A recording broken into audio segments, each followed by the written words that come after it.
Hello everybody.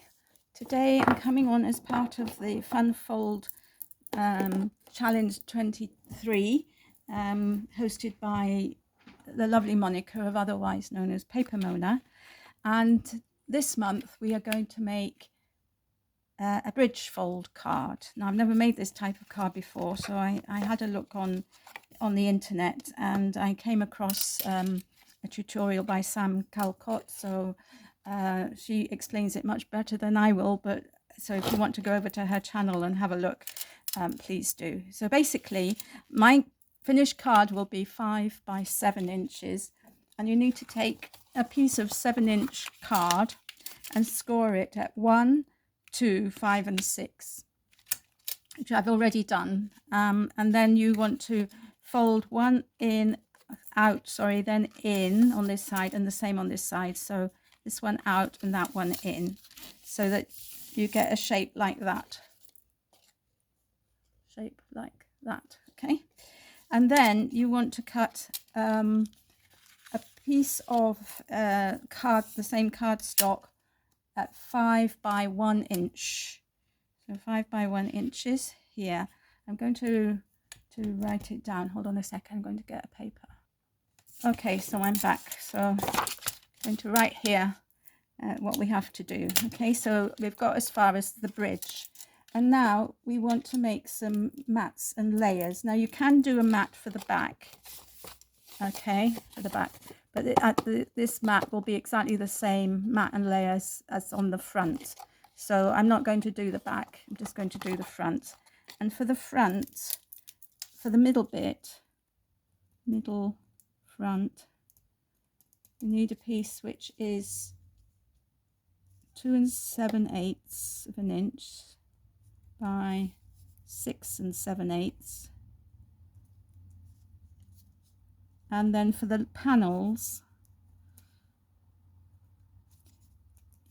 so you need one of those, and then for the panels we need 7/8 of an inch by 6 7/8 of an inch times 4. Okay, so I'm going to glue those bits down before I get any more confused. So so basically the mats and layers will leave a little bit of the color of the card behind, but so it's up to you whether you use mats and layers or whether you use colored card like I've used, and then just your pattern paper. That is also perfectly all right, in which case you might want to cut your mat for the paper a little bit bigger than what I'm going to give you in a minute. So that is just sits in there like that, so it just leaves a very small border all the way around. And I'm going to stick these down as well. So I've chosen to use this grey. I didn't want to use black, and the background, the decorative paper that I'm going to use has got grey in it, so I thought that would match quite well. So just sticking down the mats, and I'm just using ordinary glue. This is Tonic Craft Tacky Glue, which I quite like, but I know that some people don't like it at all. But anyway, it's a matter of preference, really, isn't it, and what you get used to. So of course, when you're putting down these mats, you need to make sure they line up all the way across. You could also use double-sided tape to do this if you wished. And the background card that I'm using is actually adorable, scoreable, hunky-dory background coloured cardstock, which is white on one side and coloured on the other, which so I'm quite happy just to write the sentiment on the back of the card. Right, okay, so there we are. So I've done the mats, and now for the layers, so that's the mats, and then for the layers, for the front, mid, we're going down to 2 3/4 by 6 3/4.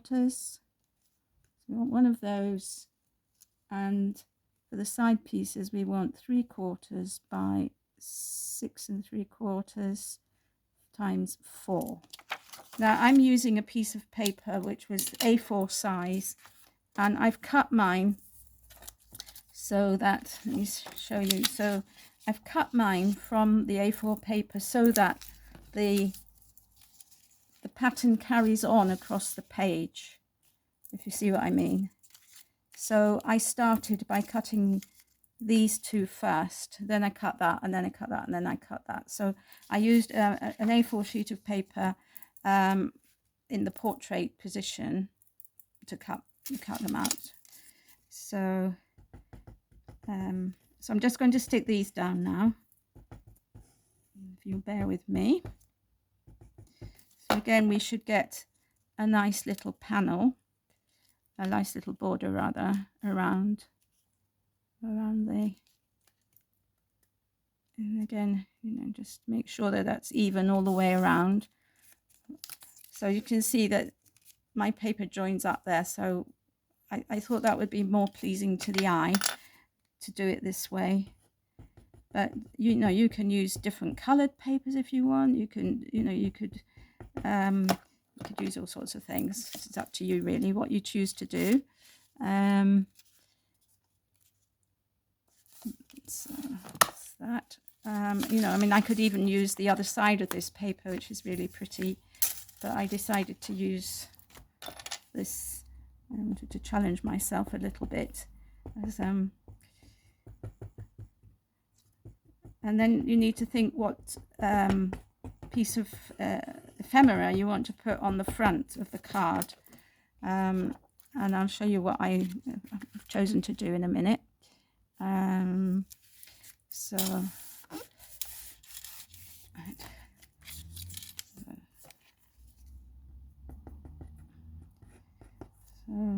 I hope you enjoyed doing the did we do last month, the pinwheel.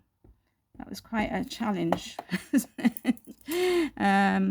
last month, so I think quite a few people put it up on the Facebook. There is a Facebook group where you can post your designs, and it's nice, you know, that people share that with us, what they have made as well. This is a monthly collaboration. We upload on the 5th of the month, and then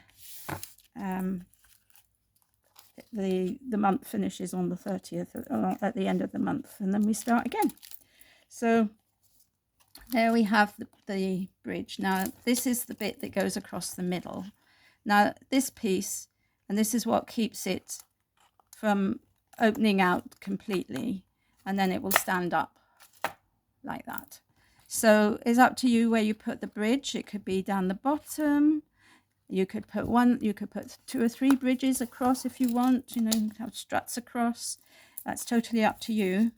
But I'm just going to put my layer on before I go any further. Now this one, I haven't cut a mat for this, so it's just the cardstock, and for the bridge. So we've got a piece that is 5 inches by 1 inch in the card, and then for the bridge it's 5 inches by 7/8 of an inch. Okay, so I'm just going to stick that on. So there's a border top and bottom, but not at the edges. Again, this is, I mean, I'm just following Sam's tutorial, so that's totally up to you how you decide to do it, but that's the way she did it, so that's the way I'm doing it. So you can see that that's going to fit across there. Now I can see a little bit to see where, oops, it's moved, right, and to see where I want to put it. And well, I think where you put it will depend on the size of your panel that you want to stick on embellishment that you want to stick on. Now I have coloured up this page. I tried to make the colours a little bit similar to what was going on in the background. I found it, having chosen this paper, I found it a bit difficult to find an embellishment that went with it. But anyway, so I'm thinking of putting this on it, but I'm thinking that I want to fussy cut the flower. So this was one of my, this is not exactly the first attempt, but it's one of the first attempts that I've made at colouring with alcohol pens. So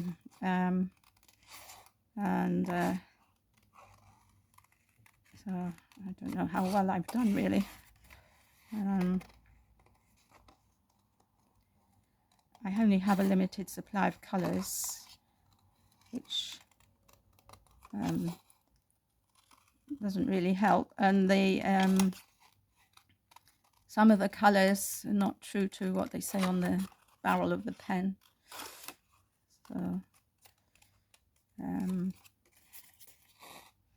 so I think this will look better fussy cut out.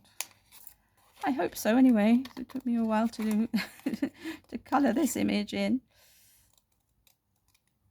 Okay, so I'll just trim this bit down a bit here. I don't want to cut it right off because then I'll cut this leaf right off, but like that maybe.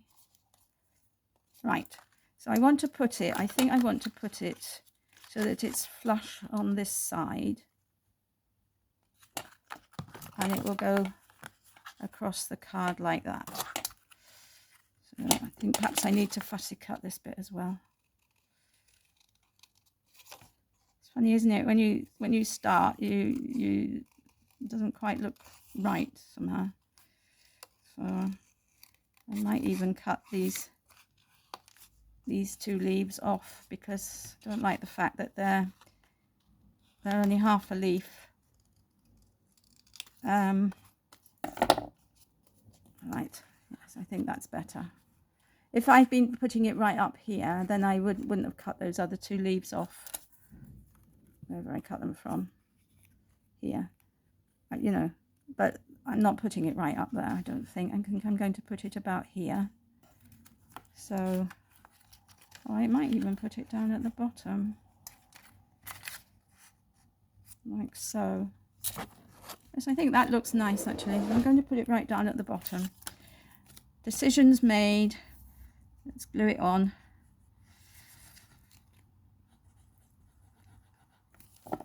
So I'm going to glue it to here.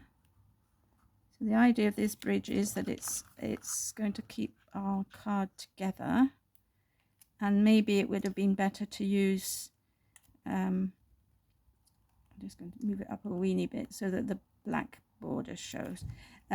Maybe it would be better to use double-sided tape to hold this in place. I don't know. Anyway, I've done it now, so. And then I'm going to stick this on here like that, right? So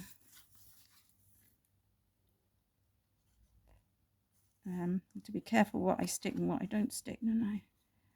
Yeah. So you don't want to put glue everywhere. You only want to put it where it's going to stick to the card. And I'll just put a blob here under there, like so, and then here, like so. So you can make this card any size you want. I did it 5 by 7 because that's the way that Sam produced it, but I think if I were to make this again with this dimension, I would cut this bit off and make it a bit smaller. So that's the bridge, and then when you want to put it in an envelope, it folds like this so that it fits into a 5 by 7 envelope, or you can fold it the other way if you prefer. This isn't folding quite so well that way, so yes, so that is it, and I'll find a sentiment to put up here at another moment. But basically that is the bridge card. So I hope you like the the idea. I hope you're going to join in. I will leave the link to the YouTube, not the YouTube, the Facebook group where you can post your makes, and just come along and have some fun. This is, for me, was a different fold. I've never made a card like this before. Not too difficult, and I think the best thing is to get all your mats and layers ready before you start. I think on hindsight I wouldn't have put, it is a little bit thick, right? So this way it's not bending quite as well as it should. Maybe that's because, I don't know why. This way it's fine, but it's quite thick. So maybe I shouldn't have used thick card for the mat. Maybe it would be better to use something a bit small, a bit thinner. But I'm really pleased with how it's come out. And I'd like to thank you for watching, and take care everybody, and I'll see you all again in my next video. Bye for now.